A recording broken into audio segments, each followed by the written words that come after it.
This is Robert Kalua with the news on Zodiak. The headlines. DPP's Director of Legal Affairs, Bright Msaka, fought inclusion of ACB and MHRC in COVID-19 task force. State parades 4 of the 7 witnesses in an attempted murder case involving Norman Chisali. Broadcasters challenged to take an active role in addressing misinformation about the COVID-19 pandemic. And CSOs in extractive industry refused to endorse Malawi's report on mining due to alleged increased corruption. Now the news in detail. DPP's Director of Legal Affairs and former Minister Bright Msaka says President Chakwera has erred to include the Anti-Corruption Bureau and the Malawi Human Rights Commission in operations of the Presidential Task Force of COVID-19. Mr. Msaka says the move defeats the two organs' oversight role in state functions.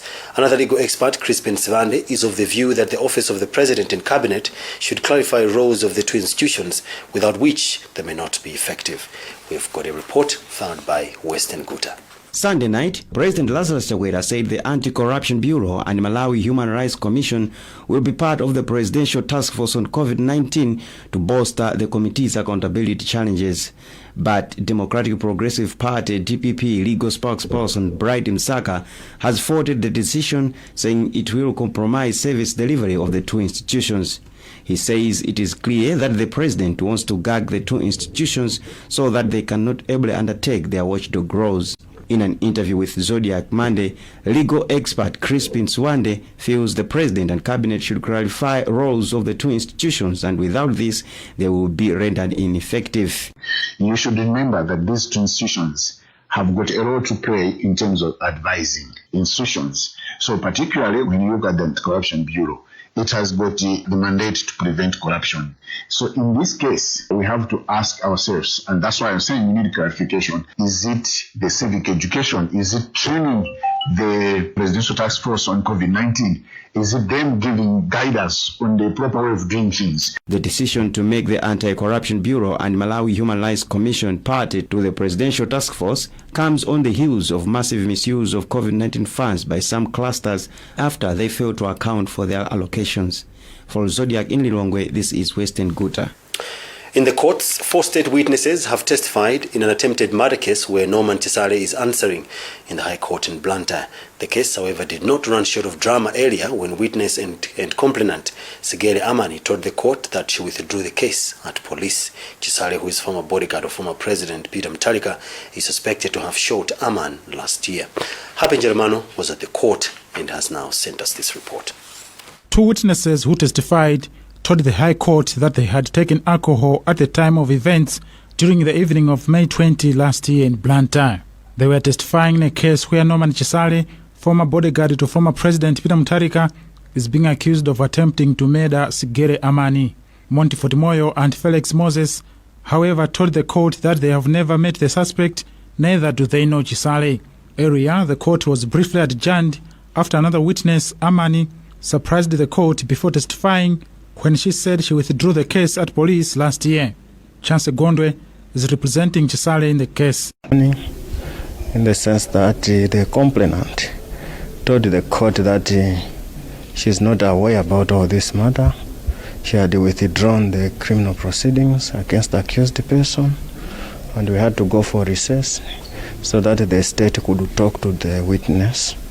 Still, the witness maintained her stand that she is not aware. What happened was accidental. There was nothing intentional. As regards the shooting that occurred, because there were robbers around and they were struggling, and because of that, there was that stray bullet that landed on her knee. And this is how State Lawyer Pilan Masanjala responded. I think for court proceedings to say some sort of drama would be giving it too much than what it was. We just had a bit of a misunderstanding with our witness, but when we sought the court's indulgence to have a recess and talk to our witness in the morning, we came to an understanding and appreciation of what we're here to do. The witness was insisting that she had the matter withdrawn, but we had a discussion with the witness, and she continued to give testimony. The state has 3 more witnesses to testify in the matter. Still with court issues, villagers of Chilota and Ndilongo district have moved to High Court to commit to prison MDF Commander Vincent Nundwe for alleged contempt of court on land issues. Court documents in our possession show that judge is due to rule on the application on February 25, 2021. In the matter, the villagers accuse the MDF Air Force Department of forcibly grabbing customary land near the old airport in Ndilongo. Christina Jiwota has filed this report. Land wrangle between Chilota villagers of Njewa in Ndilongwe and Malawi Defence Force started 4 years ago, a development that led the villagers to obtain a court injunction restraining MDF from stopping the villagers to use the land for farming activities. The villagers alleged that the MDF Air Force Department officers used force to guard the land which belonged to them. After years of a stalemate, the villagers have made an application to the High Court for the arrest of the Malawi Defence Force Commander, General Vincent Nundwe, for contempt of court. Ruling on the fresh application is expected to be made on 25th February 2021. Lawyer representing the villagers, Enoch Chibwana, said what the people want is for the court to decide who owns the land and MDF to obey the law. And have been taken away arbitrarily by MDF soldiers, and that is contrary to the law. So what they want is the piece of land must be given back to them, and the matter which is in court should be decided by the court, because the court is being called upon to decide as to who is the owner of the land. And as long as that matter is not decided, and as long as the injunction is subsisting, all parties must obey the law, including MDF soldiers. So the issue is they should not snatch the guardians belonging to these owners. MDF is yet to comment on the matter. However, early this year, MDF spokesperson Lieutenant Colonel Pojipwanya told us they were doing some consultations with chiefs in the area to acquire the land to extend the Lilongwe Air Base. In the same month, there were allegations that some MDF officers visited the area and harassed residents who were cultivating in their fields. For Zodiak in Lilongwe, I'm Christina Chiwota. In Palombe, for 1 year now, a magistrate court there has delayed sentencing 9 villagers from Mulanje convicted of digging part of the Zombajali Palombe Chitakali Road. The villagers did this at Nakamba Trading Center to divert water that flooded to their homes. The case was concluded in April last year. The villagers are now crying foul for the delay. And police officers on Likoma Island have let escort free an undocumented Congolese national that was found hiding inside St. Peter's Cathedral. Police say they let him go because they have no space in their cell. They managed the aid and identified as Tsitsimba Todd Zodiak. He came through the Mozambique border in December to seek refuge. The Information Minister, Gospel Kazako, has implored radio stations in the country to take an active role in addressing the misinformation about the COVID-19 pandemic perpetrated on the social media. Kazako was speaking Monday afternoon in Salima at the commemoration of World Radio Day in Salima, which falls on 13th February internationally.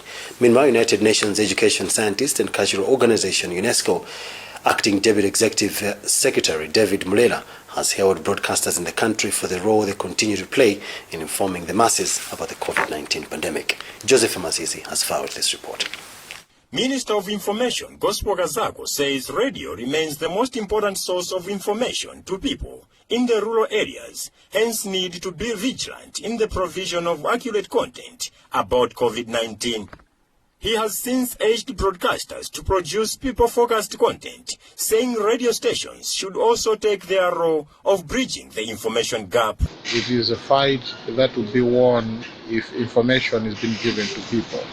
Not just information, but information that is true, information that is not compromised, information that is correct. We're saying that because you are aware that there is also abundant presence of fake news. And, I think, people would want to create a narrative that is negative, a narrative that is not true, a narrative that is not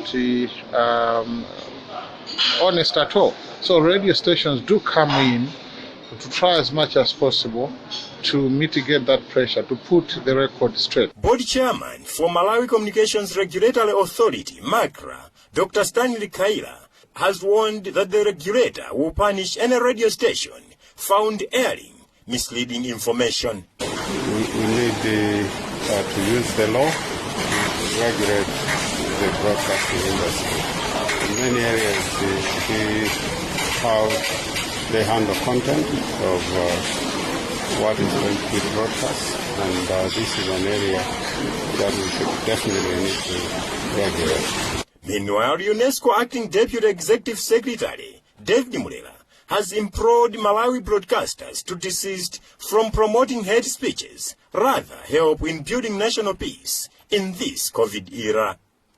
13th February is World Radio Day, and the theme for this year is New Radio, New World, and in Malawi, it is being commemorated under a sub-theme, The World Changes, Radio Connects, the role of radio in disasters, crisis, and epidemics. Reporting for Zodiak from Chilima, I am Joseph Mazizi. You're watching the news here on Zodiac. We'll be back with more after this.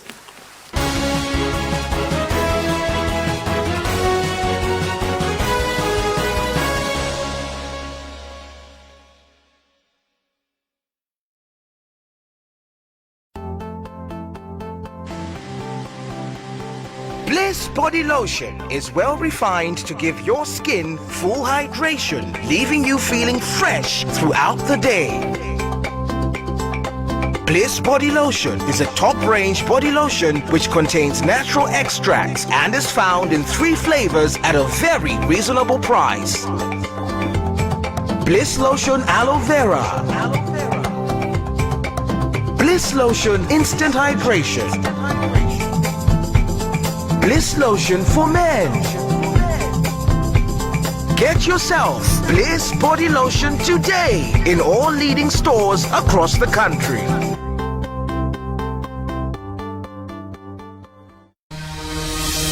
As we work hard every day to serve our customers and grow our business, one thing should always come to mind.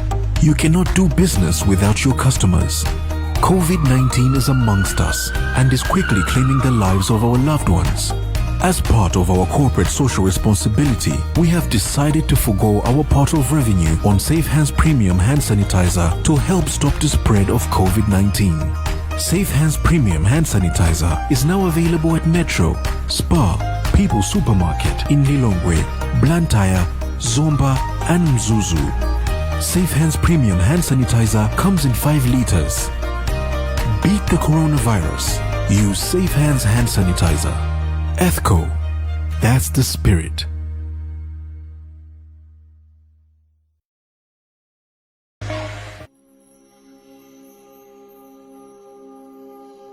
COVID-19 sinthabwala tsatirani njira zodzitetezera ngakhale okhulupirira komanso ngakhale atsogolera chipembedzo akhoza kudwala matenda a COVID-19.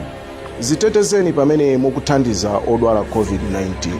COVID-19 ndi matenda ndithu, tisalowetse ndale. Ukhondo umatifikitsa chifupi ndi Mulungu. Tsatirani malangizo a zaumoyo. Uthengawu akukupatsirani ndi a Public Affairs Committee, PAC, ndi thandizo lochokera ku UNDP. If there's one thing that all soaps do, it's wash. From buckets to basins, bathrooms to streams, and everything in between. All soaps wash. Yes, but Protex is different. Its reinvented formula with flaxseed oil boosts your skin's natural anti-germ defenses by 10 times more, protecting you against 99.9% of germs. So what keeps us healthy? Protex! Good health starts here.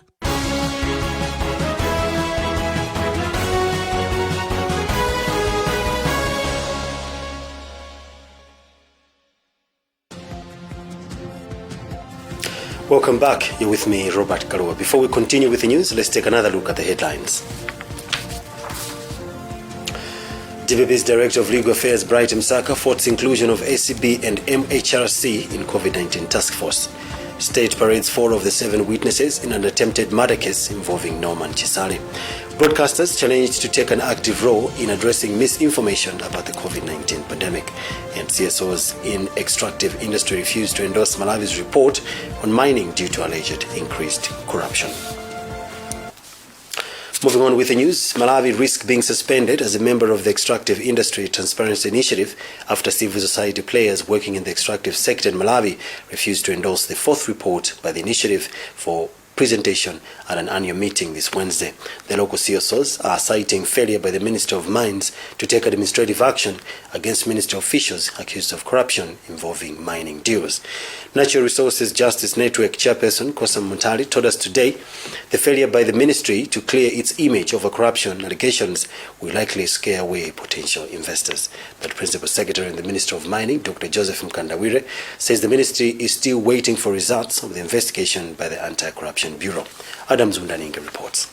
Misunderstandings continued between civil society and the Minister of Mines over alleged corrupt practices by some top government officials in the allocation of mining licenses. The development puts Malawi at risk of being suspended from the Extractive Industry Transparency Initiative as the extractive sector. Civil society are yet to endorse the 4th weight report. Natural Resources Justice Network chairperson Kosa Muntali says failure by government to take action against implicated officials scares away investors and results in loss of revenue. So what we are requesting is simple. What have they done in terms of administrative action, leaving the criminal route? This is where they are struggling. So for them to struggle, it sends a very big message to Malawians.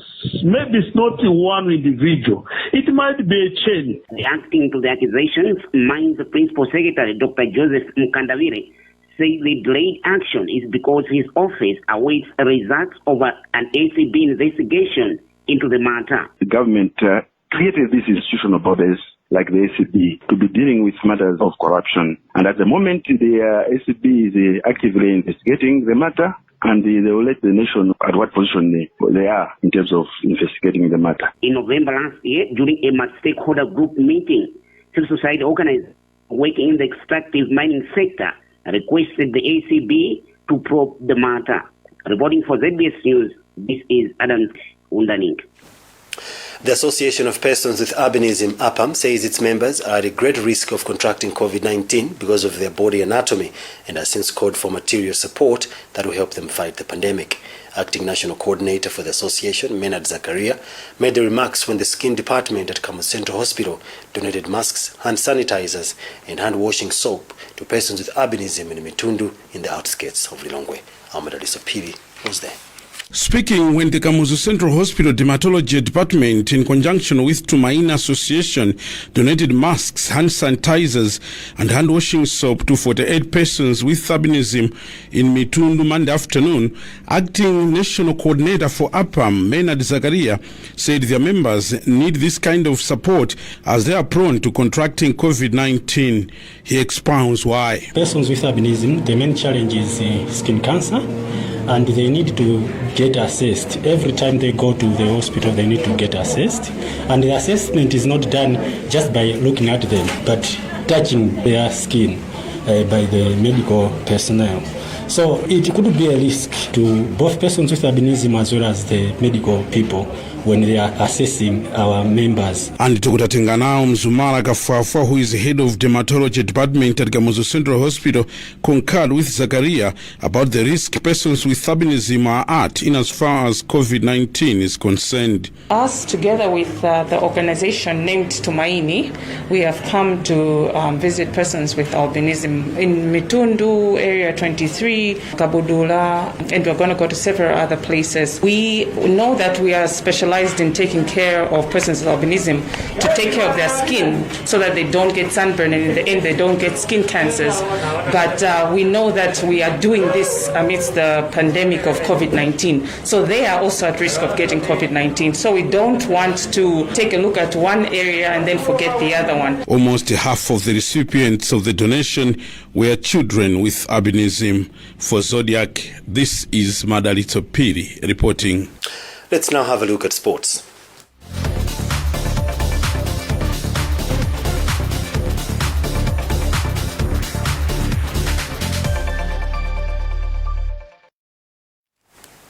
Be-Forward Wanderers and Ekwendeni Hammers will have to dig into their own pockets to change their names, colours as well as logos. Be-Forward Wanderers want to revert to their former name Mighty Wanderers after parting ways with the Japanese car dealer, whilst Ekwendeni Hammers will change to Azit Hammers after securing sponsorship from Agrizon International Trading Limited. Solom says the two teams will be allowed to change their names in the course of the current campaign. Sambanda has the details. Be-Forward Wanderers Football Club also want to retain their traditional colours of blue and white, abandoning the orange and black associated with their former financiers Be-Forward Limited, who withdrew sponsorship in December last year. The Nomads General Secretary Victor Maunde has confirmed that an application was made to both FAM and Solom regarding the changes, but it all depends on finances because the team has to solicit money for the production of 2 sets of uniforms containing TNM's logo. Ekwendeni Hammers Football Club patron Giftim Kandawire has also told us the club will change to Azit Hammers after securing a 221 million kwacha 5-year sponsorship from Agrizon International Trading Limited and will seek guidance from both FAM and Solom. It will be a normal process where we put pen to paper and we change. Of course, we have to do a bit of some applications here and there in terms of the registration of the club itself.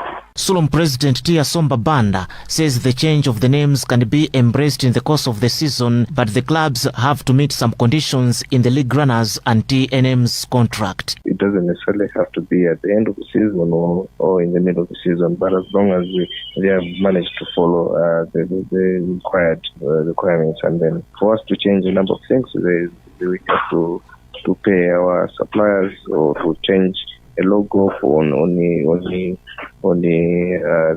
team's paperwork and all those things. So there's a fee attached to that. Mzuzu Warriors are another Super League team who changed their name from Mzuzu University Football Club at the start of last year's campaign.